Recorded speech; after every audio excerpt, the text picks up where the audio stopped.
Go. Ready. All right. Hello and welcome to the Friday Wrap for September 18th. I hope you all had a chance to actually receive the Burr newsletter. That would have come in the mail this past week. If you have not, please email Janet Kowal at jkowal, K-O-W-A-L, at burr-ridge.gov. Last weekend was kind of neat. We had Andrew Salgado was in town, played a special event at the County Wine Merchant in County Line Square.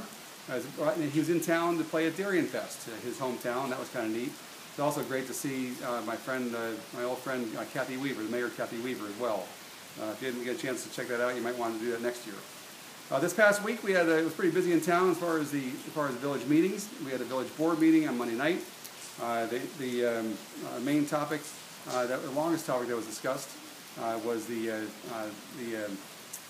amendment to the ordinance to ensure that the non-residents are only allowed to speak at the end of the meeting. It passed by a 4-2 vote. And my editorial comment on that would be, I'm glad it's not a question of whether or not it should have passed. It really is a question of that we should have done it probably a lot sooner. The meeting was preceded by a moment of silence in honor of Tim Jordan, and followed by some accommodations for 2 police officers for some of their great police work. Another meeting in the village was the Economic Development Committee meeting. We met on Tuesday night. We were greeted by, our guest speakers was Debbie Jackson and Cheryl Collins from the Willowbrook Burr Ridge Chamber of Commerce. They gave us some great information about all the different events and functions that they're doing around between the 2 villages. And we exchanged some ideas on how we can work more closely together in the future.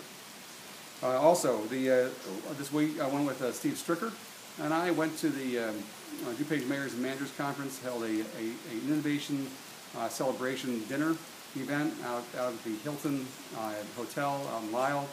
That was kind of neat too. At 16 different villages that actually made presentations about some of their innovative ideas this past year.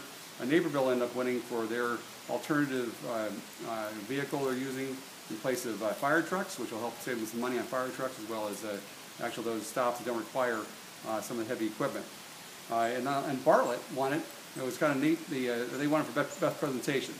They had one of I think the public works employees actually make a presentation on how their new gravesite finder is working. And apparently they have a cemetery there that was built in 1882. So no doubt that was pretty popular and a great idea over there. Also this week, I should say last weekend, I ended up going to Des Moines, Iowa, and I had included one picture on the bottom of one of my favorite bridges. It's a pedestrian cycling bridge going across one of their interstates. That is on my dream list. I don't know if it's on yours, but that's really what's most important. If you have any feelings about pro or con, please, by all means, send me an email. I am filming this today from Galena at Eagle Ridge, and as I step away, you'll get a better view of this rainy day, but certainly is a beautiful view. Good.